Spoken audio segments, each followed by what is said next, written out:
Queridos alumnos, queridas alumnas, ¿cómo están? Dios les bendiga, gusto en saludarles. Es un placer poder compartir con ustedes este tiempo de enseñanza y de aprendizaje. Damos gracias a Dios por permitirnos haber disfrutado una noche. Espero que la hayan pasado bien. Y bueno, hoy iniciar el día con todo. Bueno, estamos viendo entonces, queridos alumnos, hemos estado descubriendo cómo de a poco el texto bíblico empieza a tomar forma, empieza a tomar sentido. Nosotros vemos la Biblia como el libro que llevamos todos los sábados a la iglesia o que en algunos casos se proyecta en la iglesia y, y tenemos una idea, ¿no es cierto?, muy generalizada de lo que el texto bíblico significa, el canon bíblico. Ya sabemos lo que es el canon, lo que significan estos libros que para nosotros son de inspiración divina, al menos para nosotros como iglesia, de inspiración divina son 66 libros, ¿verdad? Y vimos que hay otros cánones, pero el nuestro tiene 66 libros que han sido inspirados por Dios. Bien, esta clase, amigos míos, y la siguiente, nos vamos a centrar ahora en el canon hebreo, ¿verdad? El canon hebreo tiene varias denominaciones. Se le llama canon hebreo, canon palestinense, ¿verdad? Este, eh, Antiguo Testamento, como quieran ustedes poder nombrarlo, ¿ok? Este, Van a escuchar mucho esto, ¿verdad? Canon hebreo, canon palestinense o Antiguo Testamento.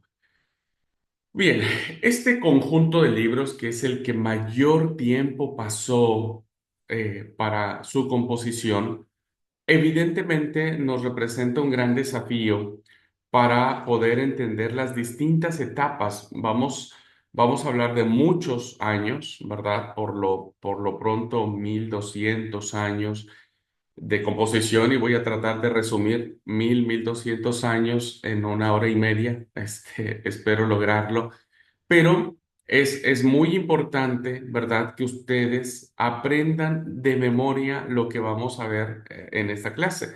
Ya la que viene tal vez tenga que ver mucho cómo se forma el Antiguo Testamento o el canon hebreo. Pero lo que vamos a ver hoy es muy importante que ustedes se lo aprendan y lo aprendan de memoria. Porque si ustedes no se aprenden de memoria el recorrido histórico que vamos a hacer para entender cómo se crea o se forma el Antiguo Testamento, no lo vamos a entender. Vamos a leer el Antiguo Testamento como si fueran textos aislados. Pero el Antiguo Testamento, queridos alumnos, está enraizado, está dentro de su propio contexto histórico que en el devenir del tiempo, conforme fue avanzando el tiempo, fue cambiando.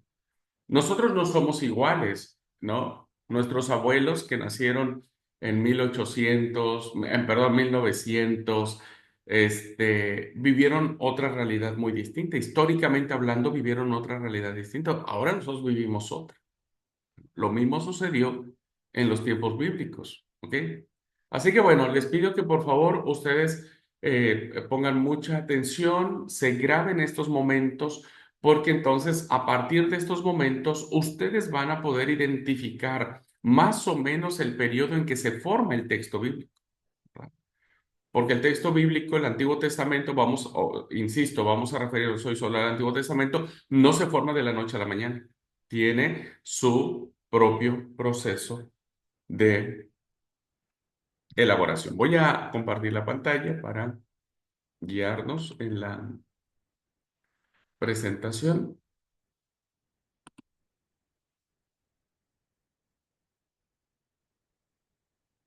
Bien, creo que ahí ya están viendo ustedes la presentación. Muy bien. Así que, bueno, vamos a arrancar. Voy a tratar de ser lo más puntual posible para poder condensar en esta clase todo este lapso de tiempo, ¿verdad? Que en esencia es mucho. pero que dio origen a la escritura antigua. Así que lo que vamos a hacer ahora es un breve recorrido muy puntual. Voy a tratar, insisto, de no irme por las ramas, pues si no, no vamos a acabar, por los momentos históricos más importantes del pueblo de Israel. ¿Por qué es importante conocer la historia de este pueblo llamado Israel? Porque es en Israel donde se gesta el Antiguo Testamento. Por esa razón, es Israel quien crea las Sagradas Escrituras, ¿verdad? El pueblo de Israel, el pueblo judío. Y entonces, evidentemente, pues tenemos que interiorizarnos y contextualizar todo lo que puede haber sucedido en el pueblo de Israel. Muy bien. Primero, queridos hermanos, vamos a ver la época patriarcal. Voy a dejar de lado los capítulos del 1 al 11 de Génesis, ¿verdad? Voy a dejar de lado los capítulos 1, 11 a Génesis, de Génesis, perdón, porque estos relatos se van a explicar de manera diferente, ¿verdad? Estoy hablando del relato de la creación, la caída del hombre, el asesinato de Abel y Caín, bueno, el asesinato de Abel por parte de Caín, eh, el diluvio, la Torre de Babel, el diluvio y la Torre de Babel, etcétera. Estas narraciones las vamos a ver de manera separada cuando veamos Introducción al Antiguo Testamento, y ahí voy a explicar de qué tratan estas narraciones, ¿verdad? Pero vamos a centrarnos ahora en un hecho concreto, histórico, que es la época patriarcal. Bien, la época patriarcal, hermanos, inicia a partir del capítulo 12 del libro del Génesis con el llamamiento de Abraham. Ustedes tendrán que recordar siempre que hubo tres grandes patriarcas en la cual se funda la religión judía en cierto sentido, ¿verdad? En primer lugar tenemos al patriarca Abraham, ¿no? Al patriarca Abraham que engendra al patriarca Isaac, y el patriarca Isaac engendra al patriarca Jacob, ¿verdad? Son los tres grandes referentes, los tres grandes padres, diríamos, eso es un patriarca. Es un padre grande, es un padre importante, en el que se va a desarrollar todo este, esta historia de este pueblo llamado Israel. ¿Ok? Muchos consideran, hermanos, que hay un cuarto patriarca, que es probable que sea, y el cuarto patriarca sería, en este caso, José, ¿verdad? Uno de los hijos del patriarca Jacob. Es curioso, hermanos, que cuando nosotros abordamos la vida de los patriarcas, nos damos cuenta que hay mucho material del patriarca Abraham, es decir, muchas historias, no toda su vida, pero muchas historias del patriarca Abraham, muchas historias del patriarca Jacob, ¿verdad? Pero muy pocas del patriarca Isaac. Nosotros de Isaac sabemos muy poco, no hay casi, diríamos, nada en comparación a Abraham y a Jacob. Sus tradiciones son muy reducidas, sus historias son muy reducidas. Solo tenemos el relato de cuando Abraham lo quiere llevar a sacrificar, cuando le buscan esposa y cuando al final la esposa le engaña para que le dé la bendición de primogenitura a Jacob. Ahora, esta comparación de materiales entre Abraham y Jacob con Isaac, pues hay una desproporción, ¿verdad? Isaac tenemos muy poquito y mire que es uno de los patriarcas más importantes.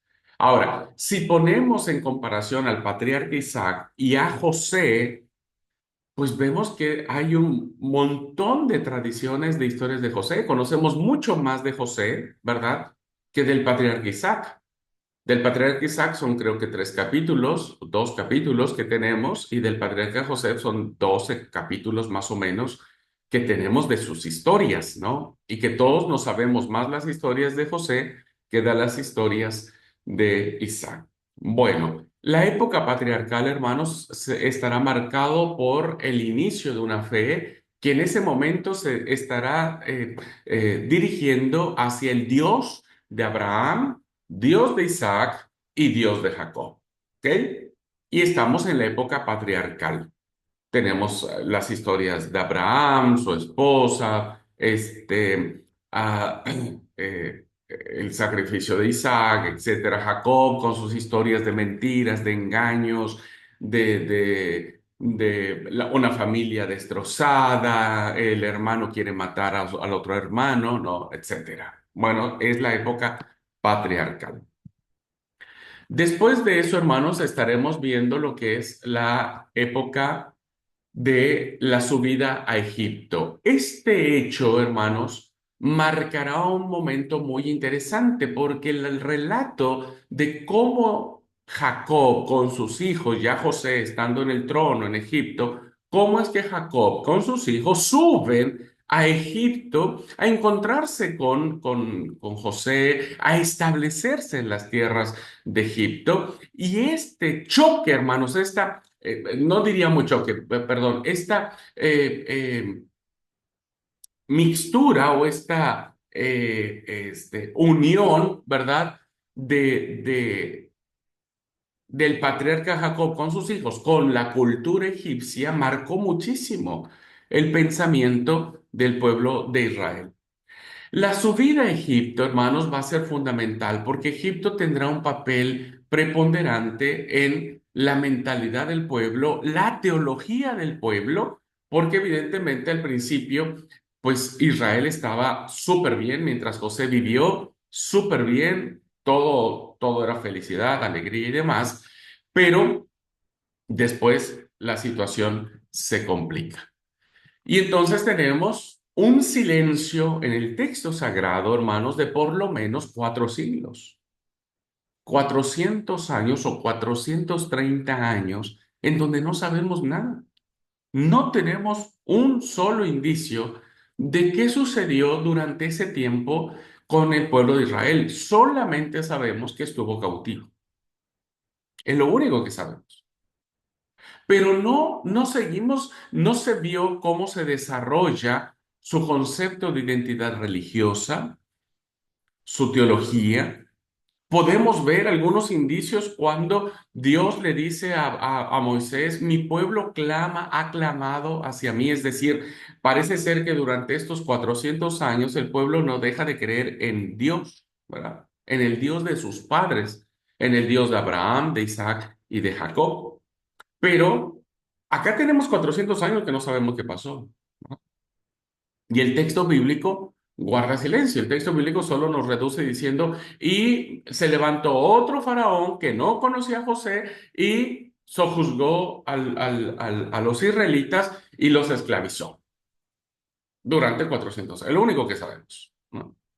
Sí sabemos que el pueblo de Israel constantemente estuvo clamando para que viniera un libertador, alguien que los liberara. Pues evidentemente, hermanos, todo aquel que es esclavo, pues anhela que alguien lo libere. Es como alguien si estuviera en la cárcel, quería que alguien fuera a sacarlo de la cárcel. El cautiverio egipcio, queridos alumnos, Egipto marcó es uno de los momentos fundantes de la teología del Antiguo Testamento.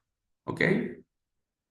Los profetas, cuando ustedes analicen a los profetas del Antiguo Testamento, se van a dar cuenta que los profetas una y otra vez van a recordar a Egipto, ¿verdad? Ya con una interpretación diferente de cómo lo vivieron estas personas en la cautividad. Así que no pierdan de vista Egipto, porque Egipto va a desarrollar un papel fundamental.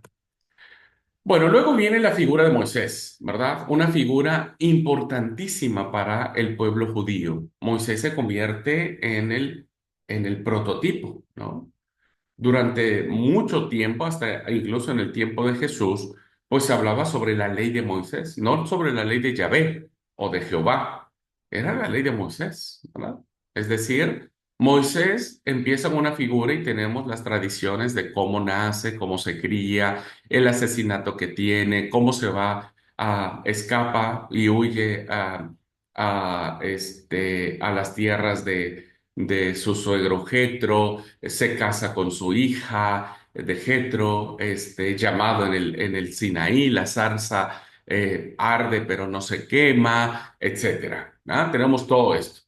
Y entonces, qué es lo que vemos aquí? que el gran libertador llamado Moisés vuelve a Egipto, muestra el poder de Dios a través de 10 plagas, ¿no es cierto? Que iniciará con la conversión del agua en sangre y terminará con la muerte de los primogénitos. Bueno, Faraón es destruido, Faraón es derrotado, los dioses egipcios, porque las plagas tienen que ver con los dioses egipcios, las moscas, los piojos, las langostas, el agua, la oscuridad, el granizo, todos esos elementos con los que Dios castiga a Egipto tenían que ver con las deidades egipcias, ¿no? Estaba el dios que tenía forma de rana, por ejemplo. Y entonces el hecho de que Dios haya mandado ranas a castigar a Egipto significaba que ni siquiera sus dioses eran capaces de contener y de sostener al pueblo, a Egipto. Entonces los dioses egipcios eran nada, eran falsos, no servían para nada. Bueno, Faraón termina derrotado y dice, ok, váyanse y demás. Bueno, no voy a contar toda la historia, el chiste es que se va, Moisés saca al pueblo, ¿verdad? Y lo lleva a un monte que va a ser fundamentalísimo, hermanos queridos, que será el monte Sinaí, ¿no? En el monte Sinaí ocurrirán varias cosas importantes que si no las sabemos, no vamos a entender el Antiguo Testamento. La primera cosa que pasa, hermanos, es que en el Sinaí se establece la alianza entre Dios y el pueblo de Israel.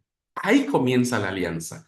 Esta palabra alianza, hermanos, ustedes la van a escuchar siempre, en cualquier curso, en cualquier libro, en cualquier prédica y demás, porque alianza es un compromiso, es un pacto. Entonces, la alianza que Dios hace con Israel, con el pueblo de Israel, es en el Sinaí.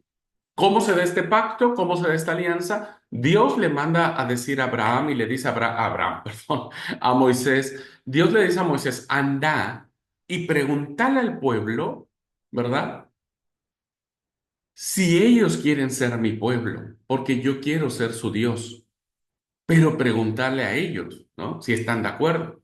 Ok, Moisés va, le pregunta al pueblo y le dice, el Señor ha hecho esta pregunta.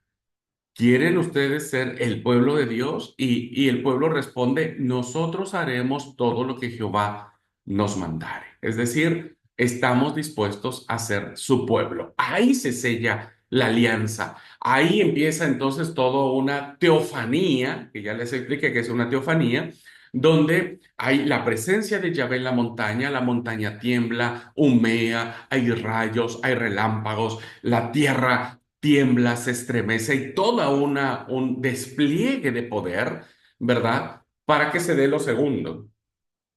Y lo segundo que se da en el Sinaí, la alianza es importantísima, hermano, porque esa alianza es la que va a mantener Dios, diríamos, Yahvé, va a mantener durante todo su tiempo, durante toda la historia de Israel. Dios jamás va a quebrantar su alianza, este compromiso que hizo con el pueblo. Quienes van a quebrantar, van a romper esa alianza, va a ser el pueblo. Siempre será el pueblo. Y siempre ha sido así. Siempre ha sido así. Dios jamás romperá su alianza. Y entonces, ¿qué se hace? ¿Qué sucede en la segunda cosa? Se da la ley de los 10 mandamientos, las 10 palabras, ¿verdad?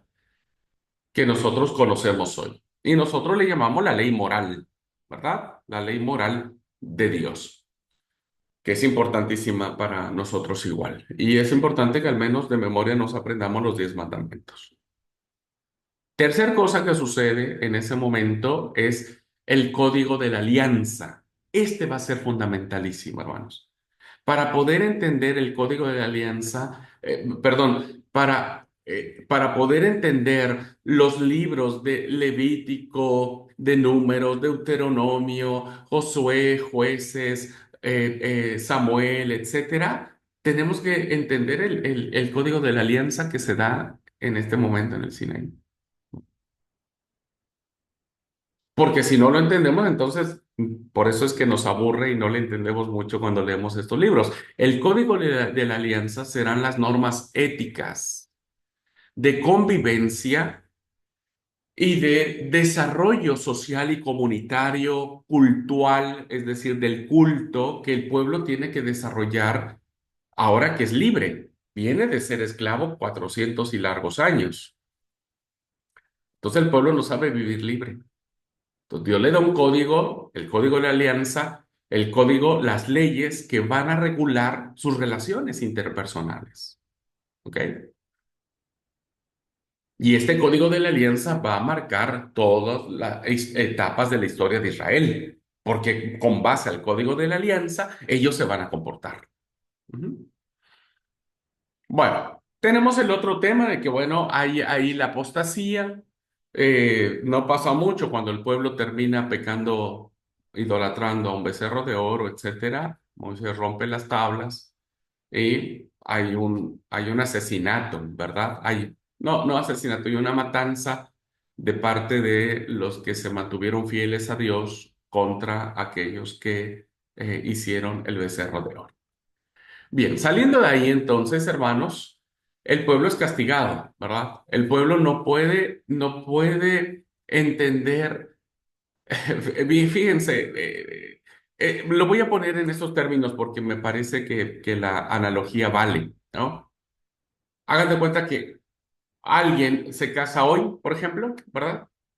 Al mediodía se hace la fiesta, se comprometen en la iglesia y todo, y en la noche el esposo se acuesta con la amiga de ahora de la esposa, por ejemplo, ¿no? Y tiene relaciones sexuales con la amiga de la esposa. Y uno dice, pero para, te acabas de casar hoy a la mañana y ya estás engañando a tu esposa. Bueno, así le pasó a Israel, ¿no? A la mañana se estaba casando, dijeron, sí, nosotros haremos todo lo que Jehová dijere, y a la tarde se estaba prostituyendo, adorando a dioses falsos, a un becerro de oro. Entonces, Dios no tolera eso porque tiene que enseñar a su pueblo lo que significa la obediencia, y hay un lapso de 40 años, hermanos, que Israel transita por el desierto. Este transitar tiene un contexto teológico, ¿verdad? Los años. Recuerden, siempre uno tiene que preguntar muchas cosas al texto bíblico. ¿Por qué no 30 años? ¿Por qué no 50? ¿Por qué no 39? ¿Por qué no 41 años? ¿Por qué 40 años? ¿Verdad? Porque el 40 tiene un número, es un número simbólico que en el texto bíblico tiene un gran peso, que significa una prueba, que significa el testificar sobre algo. Y el pueblo tenía que pasar esta prueba, ¿no? Y la Biblia dice que durante este vagar de 40 años murieron todos los que salieron de Egipto. Todos. Solo los que empezaron a nacer en el desierto se mantuvieron, pero los que salieron de Egipto todos murieron, excepto Moisés, su familia, etcétera, y Josué, y Caleb, ¿no? Así que el libro de Números, aquí ya vamos a hablar, el libro de Números, la época patriarcal y la subida a Egipto, hermanos, nos lo platica el libro de Génesis, el cautiverio en Egipto, la salida del pueblo de Egipto, nos lo platica el libro de Éxodo, y el libro de Números, ¿verdad? Nos va a platicar este lapso, qué sucede durante este tiempo de peregrinaje del pueblo sobre Israel. Bueno, finalmente termina el peregrinaje e Israel se va a sentar en las llanuras de las montañas de Moab, ¿verdad? Ahí Moab, hermanos, las llanuras, el valle hermoso que lo rodean las colinas y que se plantan en la llanura, está el río Jordán, ¿verdad? El río Jordán. Entonces, Dios le había prometido a Abraham que le iba a dar una descendencia y que les daría su propia nación, su propia tierra, porque hasta ahora no habían tenido. Abraham, Isaac y Jacob andaban por todos lados porque eran nómades, ¿verdad? No estaban asentados en algún lugar. El lugar donde estuvieron asentados el pueblo de Israel fue en Egipto, pero estaba esclavo, no era libre. Y luego su paso por el desierto, pues evidentemente no se asentaron en el desierto, no construyeron en el desierto. Bueno, El libro del Deuteronomio nos va a plantear cómo el pueblo termina llegando a orillas del río Jordán, ¿verdad? Y tenemos allí cómo Dios a través de Moisés da mucho más leyes. Este libro del Deuteronomio, hermanos, va a ser fundamentalísimo también entenderlo, porque es aquí en este libro que se le conocerá como la historia o la teología deuteronomista. Ustedes van a escuchar mucho esa palabra, la teología deuteronomista, que está basada en el libro del Deuteronomio. Ahora, ¿qué significa esto? Significa que antes de que el pueblo de Israel cruce el río Jordán para conquistar la tierra prometida, Dios todavía tiene que darle más leyes, más normas, no sé si llamarle consejos, pero Dios le dijo, miren, cuando ustedes estén allá, no tienen que hacer esto, no tienen que hacer lo otro. Cuando ustedes lleguen a Canaán, tienen que cuidarse de esto, cuidarse del otro, etcétera. Les da toda una serie de recomendaciones, porque la tierra de Canaán, hermanos, era una tierra totalmente idolátrica, ¿verdad? Entonces, aquí aplica un dicho común que muy coloquial que dice, el que con lobos anda, a aullar se enseña. ¿Cuál era el miedo? Perdón, permítame decirlo así. ¿Cuál era el miedo de Dios de que su pueblo cuando llegara a Canaán, a la tierra prometida, no siguiera sus mandamientos? Pues que los israelitas eh, terminaran siendo o haciendo lo que hacían los habitantes de Canaán. Bueno, y entonces, la historia deuteronomista o la teología deuteronomista son todas estas leyes que el pueblo va a mantener durante todo su recorrido posterior. Entonces, vamos a ver cómo los monarcas, por ejemplo, se van a sujetar a la teología deuteronomista o la van a alterar o no la van a obedecer. Miren, les pongo solo un ejemplo como para que vean cómo es importante la teología deuteronomista. Lo que hay en el libro del Deuteronomio, estos grandes cuerpos de leyes que hay en el libro del Deuteronomio. El libro del Deuteronomio dice, cuando ustedes pasen a la tierra de Canaán, no tienen que tener ningún trato con Egipto. No le compren caballos a Egipto. Está estrictamente prohibido comprarle caballos a Egipto. No, no, Egipto, acuérdense, Egipto es algo importantísimo para Israel. Egipto es el símbolo de la esclavitud, etcétera. Bueno, ¿qué es lo que hace Salomón? Pues Salomón conoce la teología deuteronomista, o al menos la pudo haber escuchado. ¿Y qué hace Salomón? Todo lo contrario. Hace pacto con Egipto, hace negocios con Egipto. ¿Y qué cree que le compra Egipto? Caballos, ¿verdad? Caballos.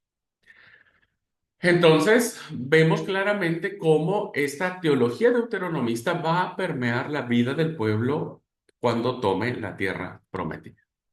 Bien, una vez que estamos ya a punto de pasar el Jordán, pues lo cruzamos. En el Deuteronomio encontramos a la muerte de Moisés, por ejemplo, ¿verdad?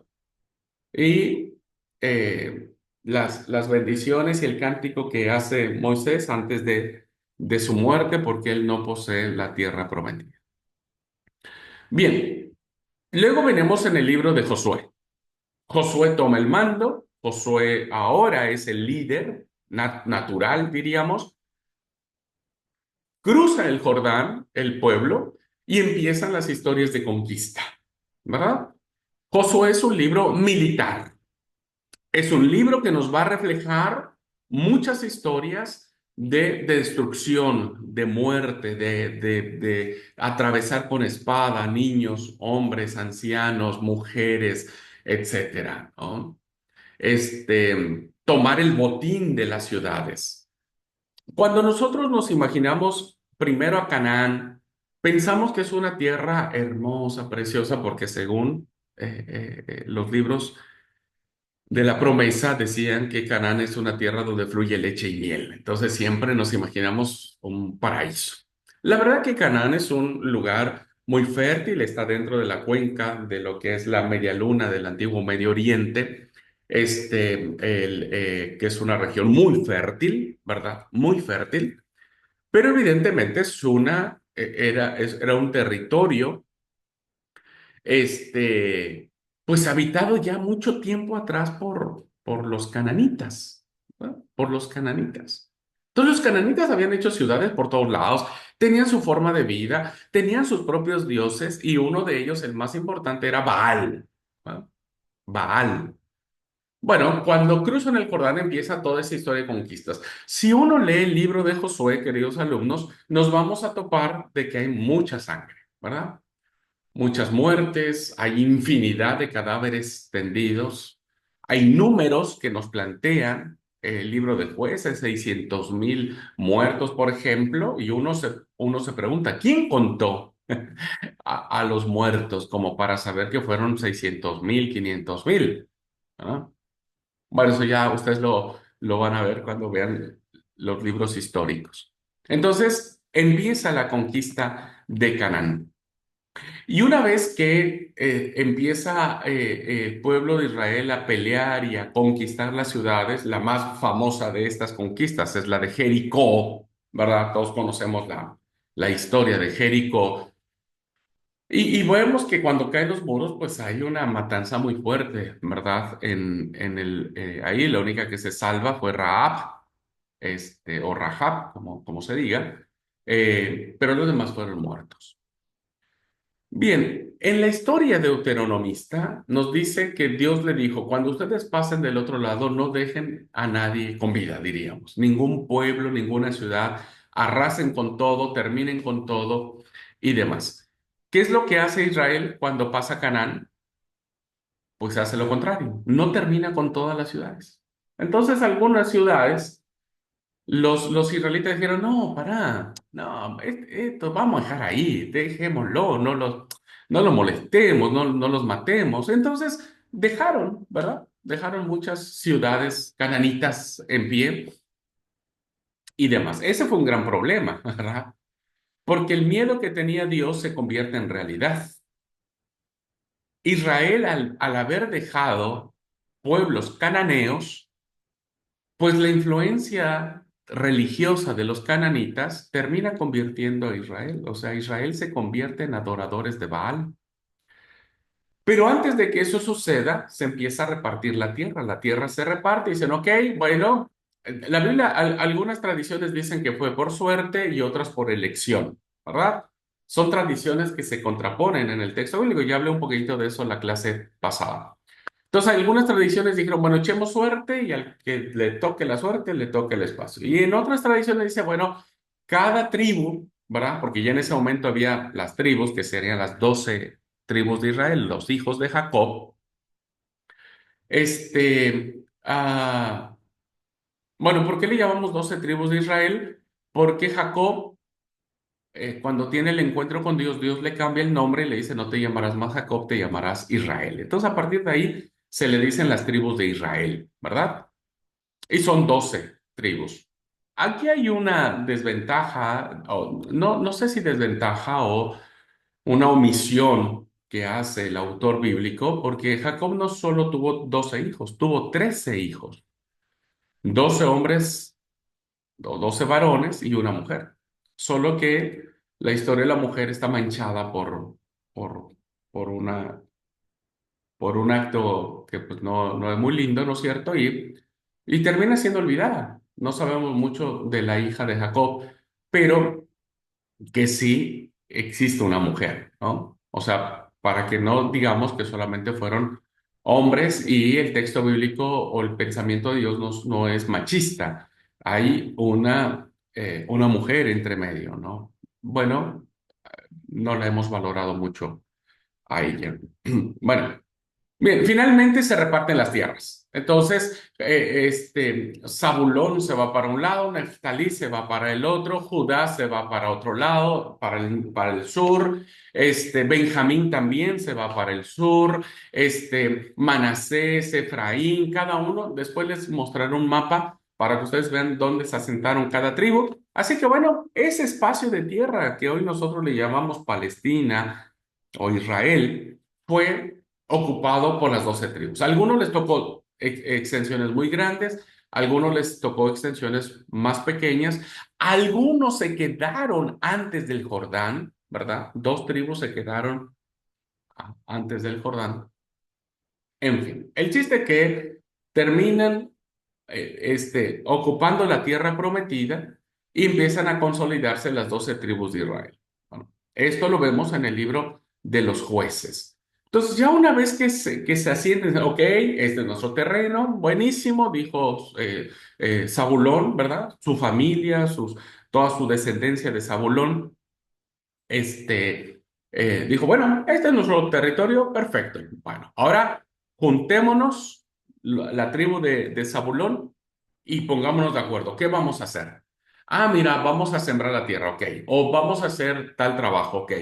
¿Cómo nos vamos a sostener económicamente? ¿Cuál va a ser nuestro trabajo que nos permita, pues, generar esta producción económica? ¿No? Porque están ahí.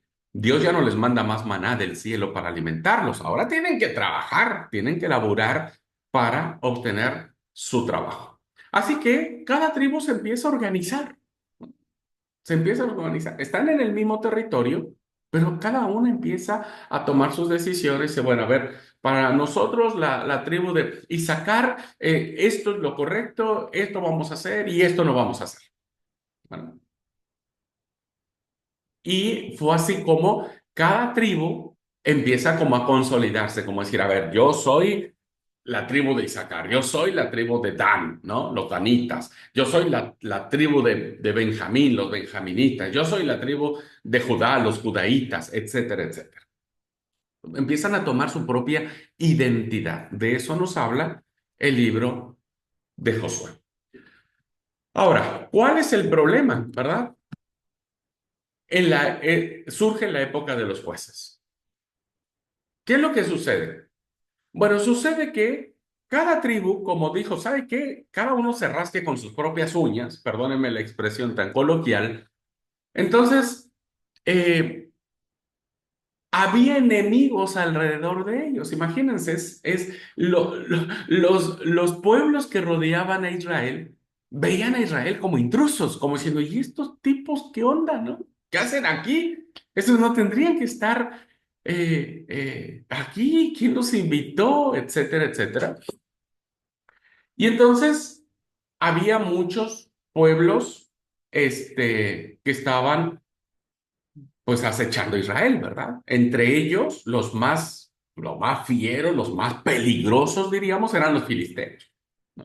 Los filisteos. Que los filisteos vivían ahora en no sé si han escuchado en las noticias, la franja de Gaza, ¿no? Allí en Israel, no sé si escuchan que está en pleito. Bueno, esa franjita chiquitita, ahí era hace miles de años atrás el asentamiento de los filisteos. Bueno, entonces, ¿qué sucede? Que los filisteos, los amorreos, los moabitas, los amonitas, ¿no? Pueblos que rodeaban a Israel, pues empezaron a pelear contra los israelitas, ¿no? Pero ¿qué sucedió antes de que eso pasara? Pues que los israelitas desobedecieron el código deuteronómico, ¿no? Desobedecieron la ley moral de Dios, desobedecieron el código de la alianza y empiezan a tener sus propios, los dioses cananitas, los empiezan a adoptar ellos, ¿no? Ellos adoptan a los dioses cananitas, principalmente a Baal. Imagínense, tenían estatuas de Baal en los patios de sus casas, habían levantado. Algunos tenían sus altares en las partes altas de sus casas o en las montañas altas, ¿no? Ya vamos a ver que las montañas altas es la morada de los dioses. En las montañas altas se hacían los altares que se dedicaban principalmente a Baal, a Será, a él, son los tres dioses cananitas, él, Aserá y Baal.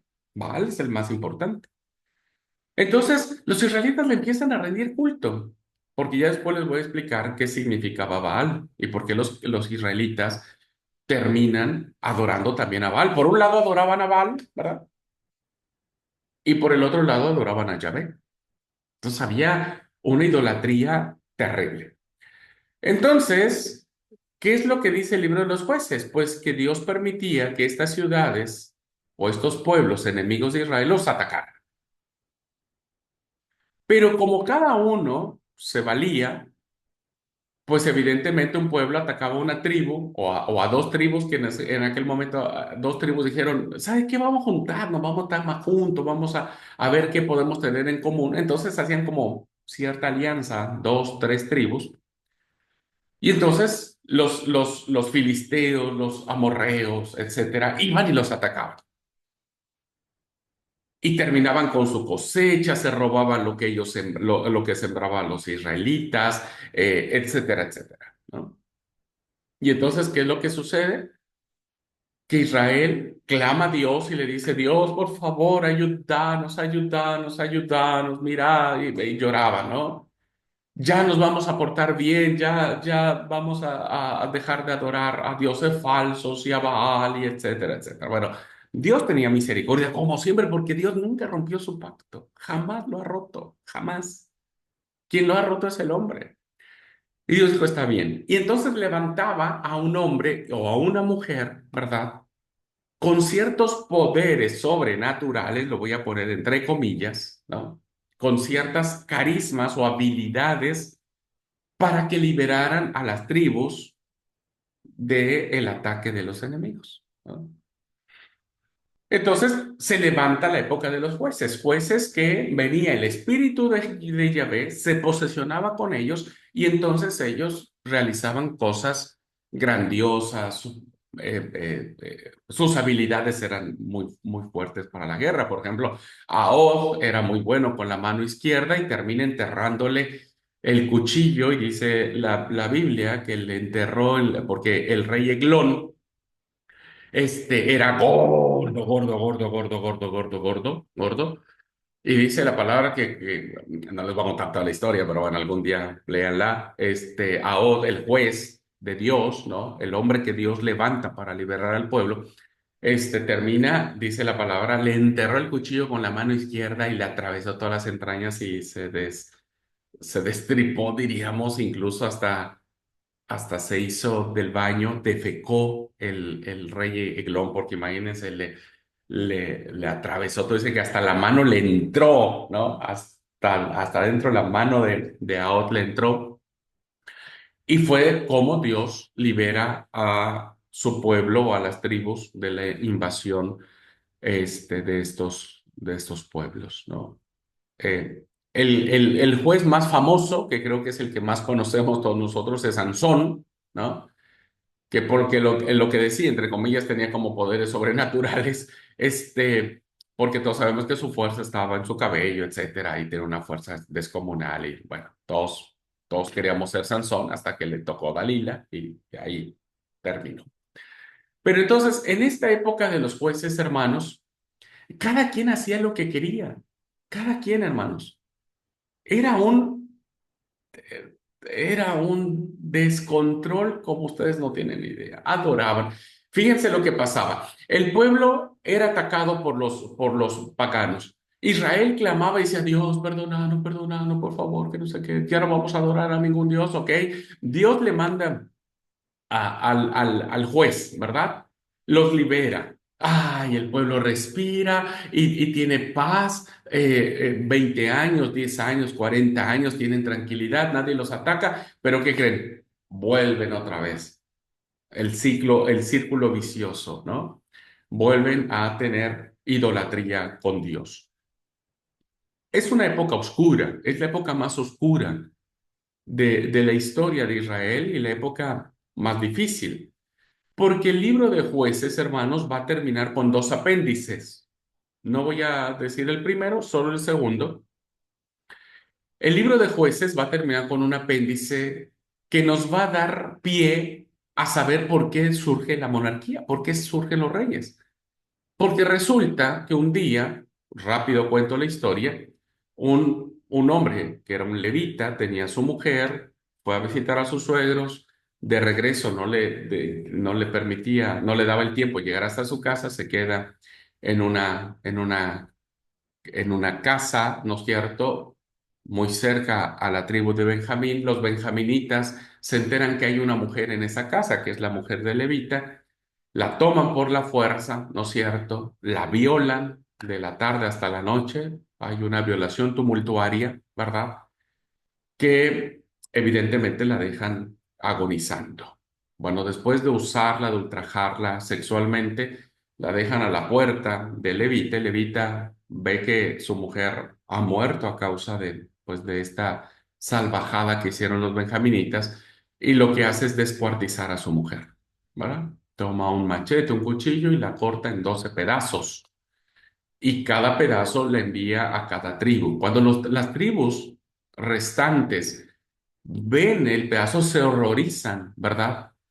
Y entonces se enojan, las 11 tribus se enojan con sus hermanos benjaminitas, se dicen, ¿cómo?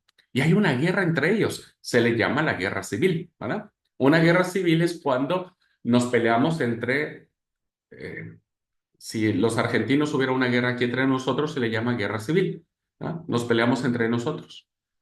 Bueno, ahí hay una guerra civil en donde entre hermanos están peleando, y así poquito faltó para que la tribu de Benjamín desapareciera. Poquito faltó. Pero después, entonces, el libro de Jueces termina diciendo, y cada uno hacía lo que bien le parecía. Así termina el libro de Jueces, ¿no? O sea, no había ley, no había orden, cada quien hacía lo que quería. Como dije, cada tribu decía, yo soy yo, y entonces no hacía. Esto lo vemos en el libro de los Jueces, es la etapa más oscura que existe en este relato bíblico, ¿verdad? En este relato bíblico. Entonces, hay el cambio de gobierno, porque como no había quien los gobernara, cada uno pensaba que era rey, ¿verdad? Entonces hay un cambio de gobierno, de la teocracia a la monarquía, ¿no? La teocracia era el gobierno de Dios. Cuando el pueblo estaba en problemas, ¿quién enviaba al libertador? Dios, ¿verdad? Dios. Dios le decía a Hulda, perdón, Dios le decía a Débora, Dios le decía a Barak, Dios levantaba a Og, Dios levantaba a Singlar, Dios levantaba a Sansón, Dios levantaba a Ibiciá, etcétera, etcétera. ¿Eh? Entonces, era Dios. A eso se le llama teocracia, ¿verdad? La palabra teocracia viene, es una palabra compuesta, teos y kratos, ¿verdad? Teos, Dios; kratos, gobierno, el gobierno de Dios. O sea, Dios era el que mandaba. Hasta ahí Dios mandaba y ordenaba y tal. Pero como el libro de Jueces nos termina diciendo, ¿saben qué? Aquí es un relajo terrible, ¿no? Diríamos aquí en Misiones, es un quilombo porque cada uno hace lo que quiere. Entonces viene la etapa de la monarquía. Necesitamos un rey, una persona que nos gobierne, ¿verdad? Una persona que nos diga, no, a ver, paren un poco, vamos a ser aquí, vamos a ser allá, el que organice todo y demás. Y entonces se da el gobierno del rey y empieza la etapa monárquica de Israel, ¿no? Eh, hay mucho que hablar sobre la etapa de la monarquía, ¿no es cierto? Pero lo que quiero decir solo en esta época, en esta etapa, es que Israel necesita que alguien los coordine porque los filisteos los están acabando, ¿verdad? Ellos no tienen un ejército porque, como dije, cada tribu se manejaba sola.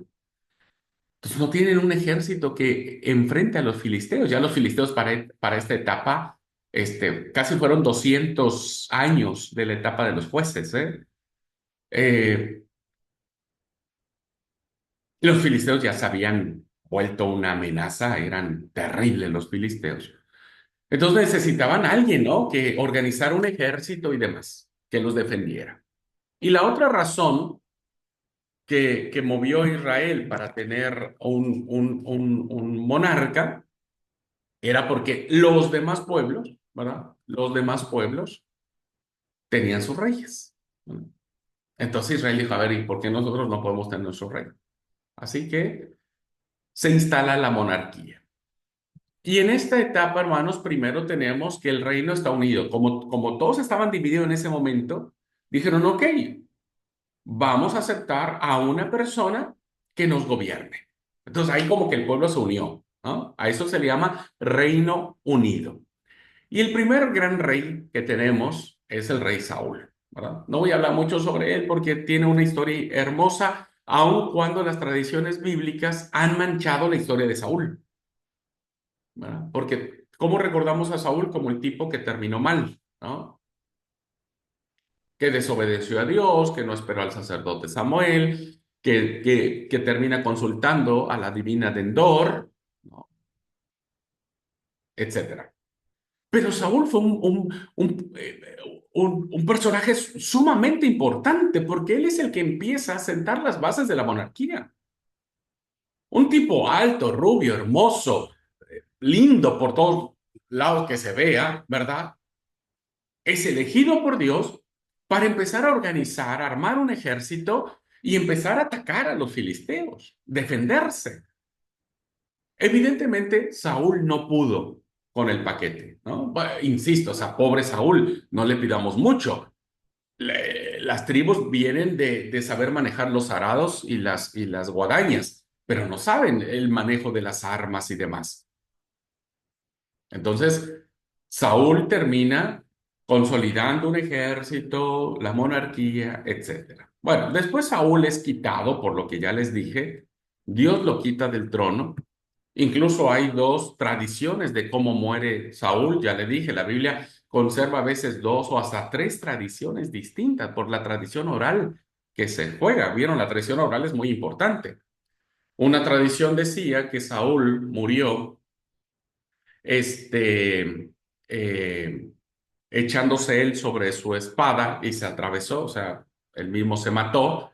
Y otra tradición era de que él se puso sobre la espada y le pidió a un mozo que lo empujara y que fuera el mozo quien lo matara. Dos tradiciones distintas de la muerte de Saúl. Bueno, esto ya no lo empieza a narrar el libro de Samuel, ¿verdad? El libro de Samuel. Luego tenemos al gran rey David, ¿no? Al gran rey David que va a mantener el reino mucho más unido. Primero va a reinar 7 años en el reino del sur y luego 7 años en el reino del norte. Es decir, las tribus empezaron a dividir, ¿verdad? Y empezaron a decir, nosotros somos las tribus del norte, es decir, el área geográfica de donde estaban asentadas, estaba al norte, y dijeron, bueno, nosotros somos las tribus del norte. Y las que estaban al sur, pues evidentemente, válgase la redundancia, eran las tribus sureñas. Y entonces David es rey de ambos reinos, o de ambos lugares, ¿no? Diríamos. Pero estamos bajo el Reino Unido todavía, aun cuando políticamente hablando estaban separados, ¿no? Pero las tribus del norte, como las tribus del sur, reconocían a David como el rey. Entonces, ok, vamos a hacerle caso a David y lo que él haga y demás. Bueno, David fue un gran conquistador. David fue quien puso a raya a los filisteos, ¿eh? David fue un acérrimo peligro para los filisteos que los destruyó y entonces los filisteos finalmente terminaron de atacar a Israel. Así que David es el gran conquistador y tiene las manos tan manchadas de sangre, ¿verdad? Tan manchadas de sangre de tantas muertes que hizo, que no se le permite construir el templo, ¿no?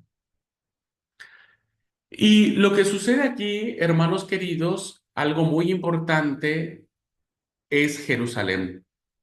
Porque Jerusalén, hermanos, cobrará un lugar sumamente fundamental hasta hoy, ¿no? Todos sabemos de Jerusalén. Entonces se establece a Jerusalén como capital del reino.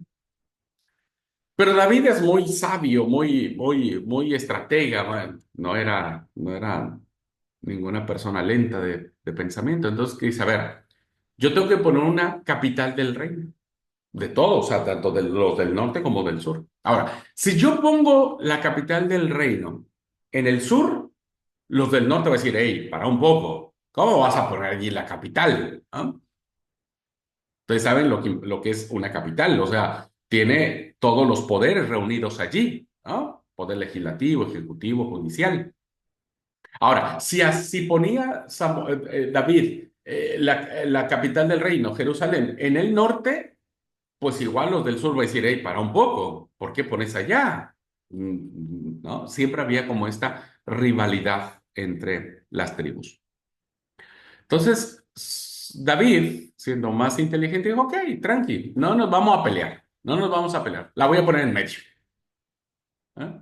Entonces, David va y conquista una ciudad llamada Jebú, que vivían los jebuseos, va, la conquista, termina poseyendo la ciudad, y allí David asienta su capital, y la va a llamar Jerusalén.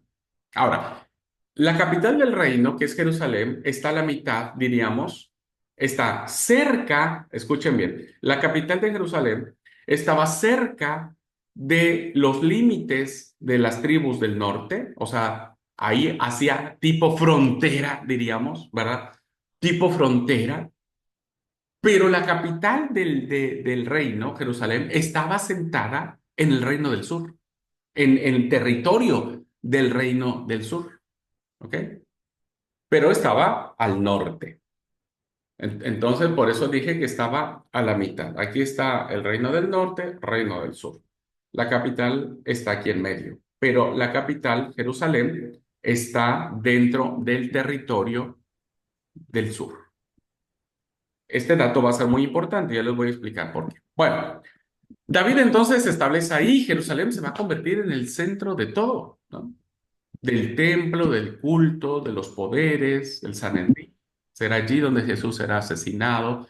Y en el año 70, bueno, antes en el exilio es destruida Jerusalén y luego en el año 70 de nuestra era, Jerusalén es destruida. Hoy todos queremos ir a Jerusalén para conocer un poco por allá. Bueno, y entonces muere David y le sucede el tercer gran rey, Salomón. Y aquí es donde pasan dos cosas. Primero, Salomón empieza con el templo, un templo hermoso, maravilloso. Salomón es un rey de mucha plata. Salomón es cheto, diríamos aquí en Argentina, ¿no? Salomón es un tipo que no es tan pobrecito, no le gusta tan vivir humildemente. Como él tiene contacto con otros reinos, de otros pueblos, de otras naciones, pues evidentemente él quería tener los mismos lujos. Entonces, manda a construir el palacio real, manda a construir el templo en Jerusalén, un templo magnífico, maravilloso, hermosísimo, ¿no? Le mete toda la plata del mundo. Pero el problema de esto, hermanos, es que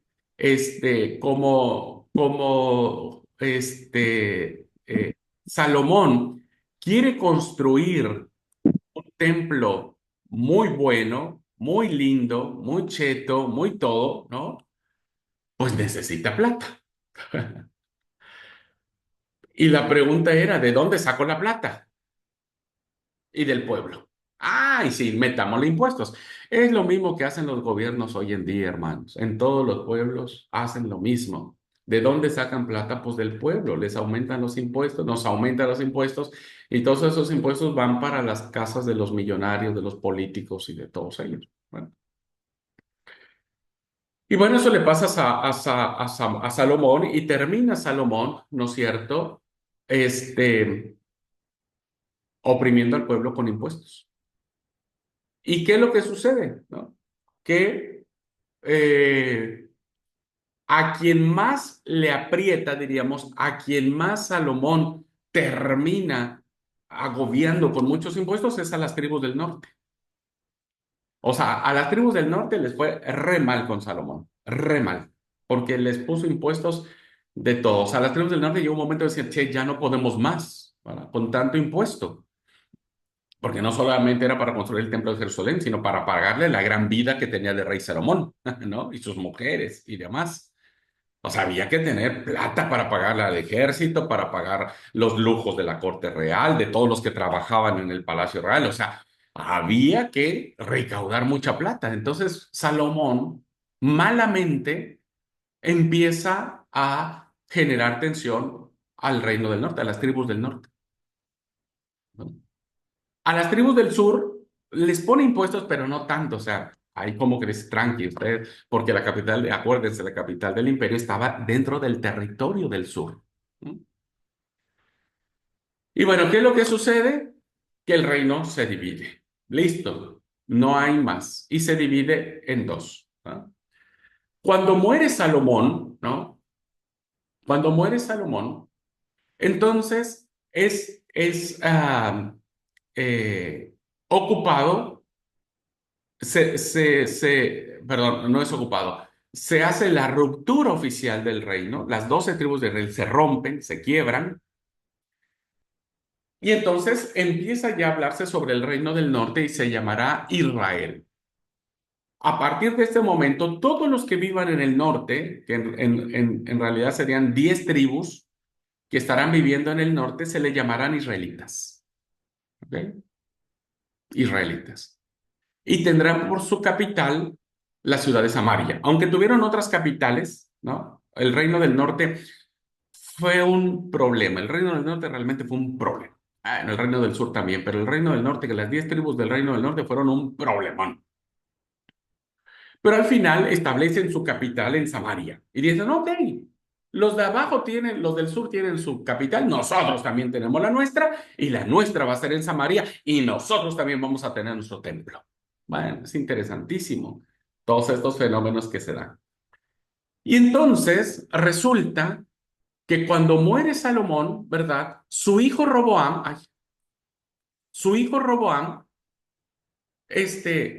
toma el control. Entonces, hay una historia muy interesante porque dice que vienen los jefes de las tribus del norte a hablar con Roboam y le dicen a Roboam, mira, tu padre nos hizo muchos mal, nos puso muchos impuestos, no podemos más, sácanos esos impuestos y nosotros te vamos a seguir sirviendo. Bueno, dijo Roboam, está bueno, déjenme pensarlo. Entonces Roboam va y va con los ancianos del pueblo, ¿no? Con los sabios. Y los sabios le dicen, sí, la verdad que tu papá se pasó de la raya, los traía muy mal. Mira, para que ellos no se te rebelen, concédeles, sacales los impuestos y trabajemos de otra forma y mantengamos el Reino Unido. Pero Roboam no quiso entender, ¿no? Y se va a ver a sus compinches, a los jóvenes, esos que están allí tomando mate, ¿no? Están al día sin hacer nada, va y les pregunta. ¿Y qué le dicen sus amigos? No, bota loco. No, es más, duplícales el trabajo, ¿no? Dales más, porque hay que tener mano dura, no puedes aflojar la mano. Bueno, ¿a quién le hizo caso Roboam? Pues a sus amigotes, ¿no? A sus amigotes. Y termina entonces, concediéndole la razón y le llama a los líderes del norte y le dice, ¿saben qué? Ahora voy a ser mucho más duro que mi padre. Mi padre los trató con una pluma, yo los voy a tratar con látigo. Y entonces ahí se acuña una frase muy famosa que dicen los líderes de las tribus del norte al escuchar lo que dijo el rey Roboam, dijeron, Israel a tus tiendas. Esa es la frase que se pronuncia, es decir, Israel, volvamos a lo nuestro, no se logró nada aquí y se hace oficial la ruptura. Así que el reino del norte va a ser gobernado por un rey llamado Jeroboam, y el reino del sur, de dos tribus, Benjamín y Judá, será por Roboam. Ahora, los reinos del sur se le llamarán judaítas. Ya dije, a los del norte se le llamarán israelitas y a los del sur, el reino de Judá, se llamarán judaítas y mantendrán su capital en Jerusalén, donde la puso David. Esto pasa en el año 931, la ruptura de los reinos pasa en el año 931. Esta ruptura, hermanos, tuvo muchas consecuencias. Entre los reinos se peleaban mucho, se querían destruir unos con otros. Imagínense, eran del mismo pueblo. Este, bueno, no voy a platicar más si no salimos. El chiste es que el reino de Israel, el reino del norte, termina siendo arrasado, termina siendo destruido por el imperio asirio en el año 722. por malas estrategias políticas, por malos gobernantes. Los reyes del norte, hermanos, fueron terriblemente malos, terriblemente pésimos, eran lo peor. Se mataban entre ellos, había complot para asesinar al rey en turno, no duraban mucho tiempo en el trono. El reino del norte se entregó a la idolatría profunda y totalmente, se entregaron en los brazos de Baal. En fin, realmente fue un problema el reino del norte. Bueno, los asirios, el imperio asirio, que en ese momento gobernaba en el mundo, pues asedia a Israel, a Samaria, y toma la capital de Israel en el 722, y hay mucha matanza allí. Algunos son llevados cautivos a Nínive, ¿verdad? Muchos de los israelitas son llevados cautivos a Nínive. Allá se casan con gente pagana, mujeres paganas, hombres paganos, se casan y se pierden eso. No, no sabemos qué pasó con ellos, no lo sabemos. Y los pocos que quedan en el reino del norte, los asirios traen gente suya, extranjeros, paganos, traen al reino del norte y empiezan a mezclarse, pues empiezan a casar entre ellos y se hace una mixtura, ¿verdad?, de razas. Y de ahí surgirán lo que nosotros le llamamos después los samaritanos. Los samaritanos vendrán de esta mixtura, ¿verdad?, de gente pagana, de gente, ¿no? Por eso los judíos no van a querer a los samaritanos en los siglos posteriores. No los van a querer. Los van a odiar porque se dejaron contaminar, ¿verdad? Así que bueno, Israel termina, desaparece, no sabemos más qué pasó de esas tribus, no existen más, ¿no? Y cuando cae el reino del norte, el reino del sur se mantiene, ¿eh? Por una estrategia política. No la voy a platicar ahora, si no me voy a tardar, buen día, no me voy a tardar toda la mañana. Por una estrategia política, el reino del sur se salva por un pelito de rana calva, decimos en mi tierra, ¿no? Se salva. Pero los judaítas o Judá tampoco crean que fueron buenas personas. También hicieron lo suyo, se entregaron a sus dioses falsos y demás. Y los judíos son derrotados por los babilonios en el 586. Es decir, que pasan alrededor de siglo y medio, ¿verdad? Todavía el reino del sur, ya el reino del norte hace siglo y medio desaparecieron. El reino perdón, del norte, el reino del sur se mantiene hasta el 586, cuando los babilonios vienen, arrasan Jerusalén, destruyen el templo, queman todo, saquean el templo, se llevan eso y llevan deportados a Babilonia, ¿no? Ahora, ¿cuál es la diferencia entre el exterminio de del reino del norte y la destrucción del reino del sur? ¿Cuál es la diferencia?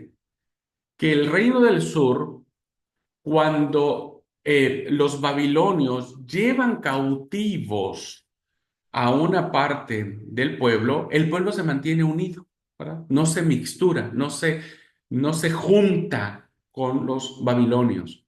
Hacen su propia colonia entre ellos, ¿no? Y los que quedaron en Jerusalén, porque quedaron algunos, los viejos, los pobres, etcétera, quedaron algunos en Jerusalén, los babilonios no traen gente extraña, ¿verdad? Entonces no hay esta mezcla. Así que los judíos mantienen su pureza racial, ¿no? No están mixturados o contaminados como los del norte, que después vendrán a ser los samaritanos, como dije. Bueno, así que los judíos son cautivos, llevados cautivos a Babilonia, y a eso se le conoce, y ahí es la destrucción del primer templo. Ese templo que construye Salomón, que fue hermoso, el orgullo, imagínense de todo judaíta tener el templo, ahí está Yahvé, la presencia de Yahvé está allí, ahí está, se hacen los sacrificios, ahí está toda la liturgia, todo estaba allí. O sea, Jerusalén tomó un papel espiritual, religioso, político, social, económico, muy poderoso. Bueno, es destruido. Y eso les pegó a los judaítas como usted no tiene idea. Les golpeó, les golpeó, les golpeó, los hirió porque no había nada más peor que le hicieran que les destruyeran el templo, donde estaba la presencia del Santo de los Santos, ¿no? Donde allí estaba Yahvé mismo, Jehová mismo. Un segundo, por favor.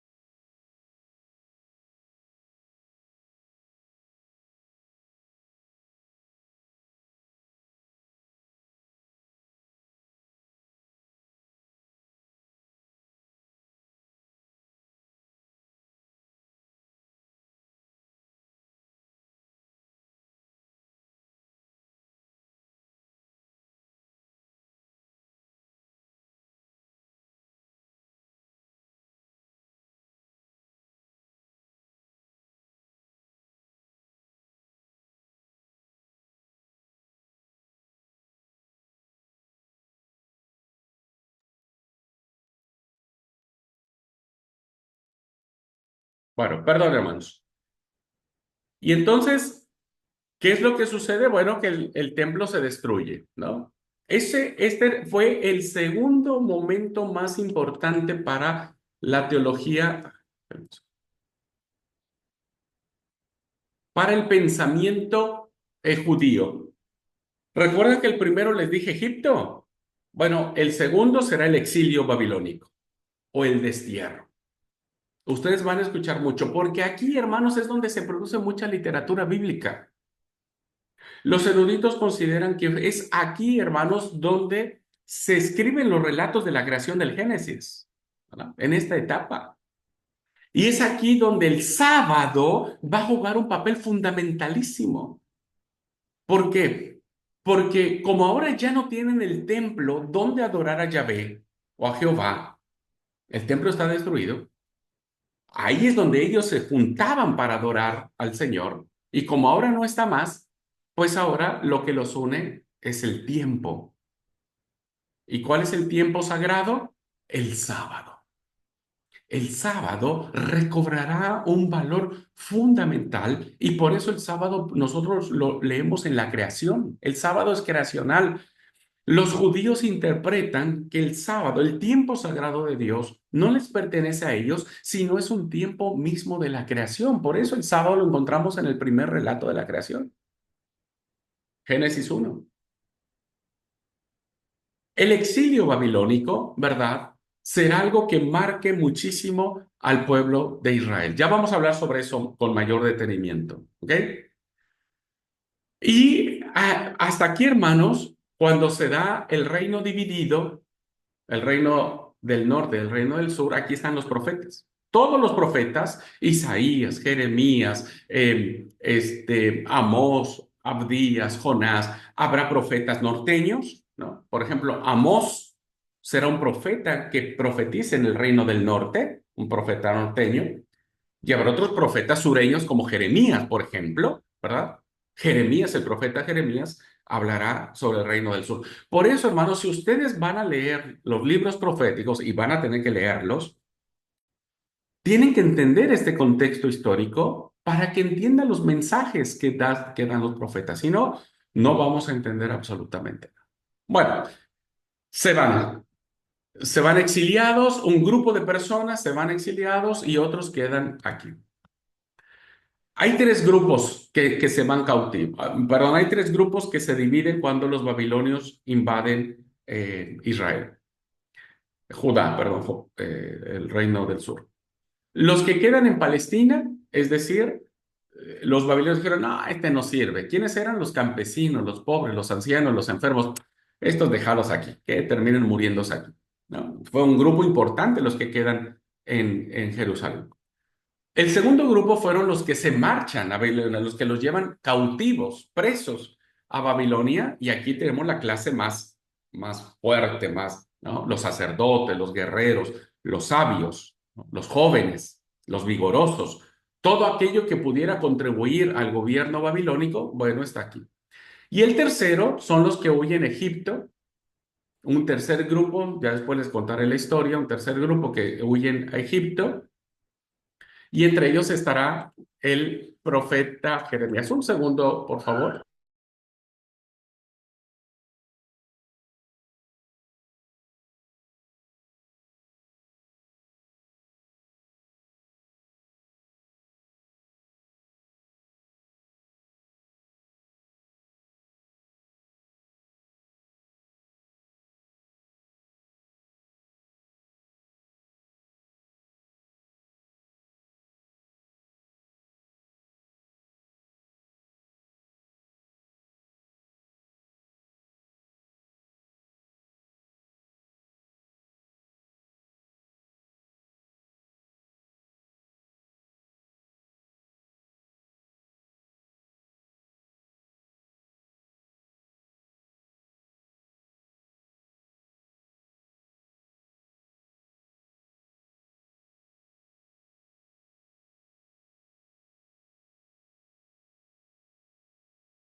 Bueno, perdón, hermanos, perdón. Me llegó visita, así que perdón, ya.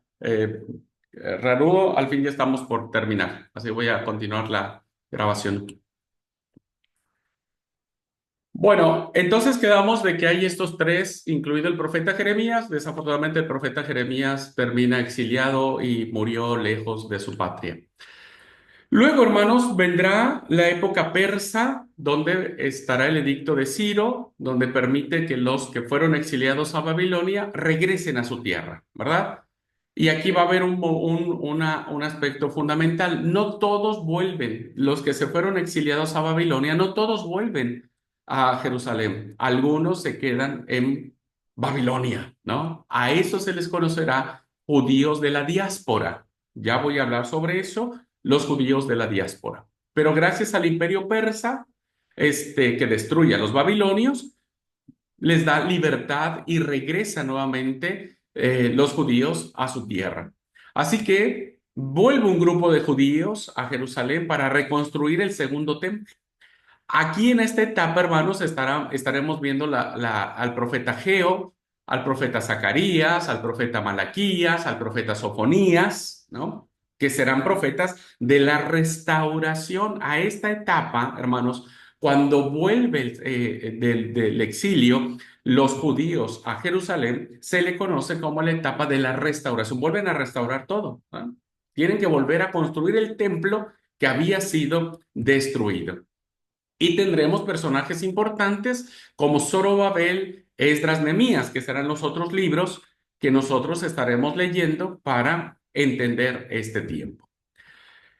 Bueno, hasta aquí, hermanos, ¿verdad? Nosotros consideraríamos cerrado el canon hebreo, ¿no? El canon hebreo, terminaríamos cerrado. Los 39 libros que nosotros tenemos como inspirados por Dios se cerrarían aquí, en este momento, bajo el imperio persa con la restauración del templo. Hasta allí cerraríamos este tiempo. Porque luego vendría la etapa griega y la etapa griega ya nosotros no la consideramos. ¿Por qué? Porque la etapa griega que inicia con el gran libertador Alejandro Magno, conquistador Alejandro Magno, Alejandro Grande, va a consolidarse la literatura apócrifa. Aquí se va a escribir el libro de Tobías, el libro de Ben Sirá, el libro de las Odas de Salomón, todas las que vimos nosotros en la clase pasada de la Biblia griega, bueno, se escribirán en esta etapa, ¿no? Y aquí, en teoría, los judíos no van a aceptar ninguna literatura que se forme en esta etapa como palabra de Dios. Va a haber dos gobiernos, hermanos. Esta es una historia que después yo les voy a platicar con mayor tranquilidad. Va a haber dos gobiernos, serán los Ptolomeos y los Seleucidas, ¿verdad? Y no hablo ahorita sobre eso, porque sí es hablar toda una etapa de conquistas y demás, pero bueno, son los Ptolomeos y los Seleucidas. Y no es, hermanos, hasta el año 63 cuando Pompeyo vuelve a conquistar ahora el Imperio Romano. Ya los romanos conquistaron a los griegos, ahora están los griegos. Pompeyo conquista Jerusalén y la convierte en una provincia romana. Por eso cuando el Señor Jesucristo viene, nace, donde él vive, están bajo el Imperio Romano, ¿no? Es una colonia romana. Y en el 70, en el año 70 después de Cristo, se va a destruir el segundo templo. Eso ya es el Nuevo Testamento. Se va a destruir el segundo templo. Ay, perdón. Y es aquí, hermanos, donde se cierra esta historia, ¿verdad? Que nosotros habremos de desarrollar durante la literatura del canon hebreo, del canon de Palestina. ¿Ok? Bien. Entonces, hasta aquí vamos a dejar la clase y quisiera recordarles o quisiera pedirles, este fue un recorrido muy rápido, hermanos, de 1200 años, 1500 años, o sea, la verdad que fue nada, hay mucho más que decir al respecto, pero estos son los datos más importantes que ustedes deberían tomar en cuenta al momento de abordar el Antiguo Testamento. Bien, quisiera decir si hay alguna pregunta, alguna duda, algún comentario. Les comentaba al principio que esto se lo tienen que saber de memoria, ¿verdad? Tienen que saber ubicar los momentos, las etapas, las historias, para saber dónde el texto bíblico nos está hablando, de qué nos está hablando, por qué nos está hablando al respecto. Por si no, no vamos a entender absolutamente nada. ¿Mm? Así que bueno, esto es muy importante. Ojalá repitan la clase, vuelvan a ver las veces que sean necesarias para ubicar todo este espacio y después iremos ya seccionando, ¿verdad? Ustedes en su seminario, en el seminario tendrán Pentateuco, libros históricos, libros poéticos, libros proféticos, etcétera. Entonces ahí ya lo vemos con mayor detenimiento. Pero para sentar las bases es importante que ustedes recuerden esto. ¿Ok? Muy bien, pues, ¿alguna pregunta, duda o comentario? ¿Se entendió todo? Muy bien. Y además ya lo sabían, yo creo que todo esto ya lo sabían, así que es un pequeño repaso para ustedes nomás. Así que eso ya tómenlo como un punto a su favor. Bueno, gente linda, si no hay ninguna otra cosa, nos vemos la próxima clase porque ahora vamos a ver toda la evidencia externa y externa que nos va a permitir a nosotros saber cómo se conformó el Antiguo Testamento. O sea, cómo llegamos a tener 39 libros. ¿Cómo? ¿Cómo se dio ese proceso? ¿No? No es que vino Abraham Marín y dijo, hermanos, estos son los libros que son palabra de Dios. No, todo tuvo un proceso y eso lo vamos a descubrir en la siguiente clase. Gente hermosa, Dios los bendiga, cuídense mucho, les mando un gran abrazo y mil bendiciones.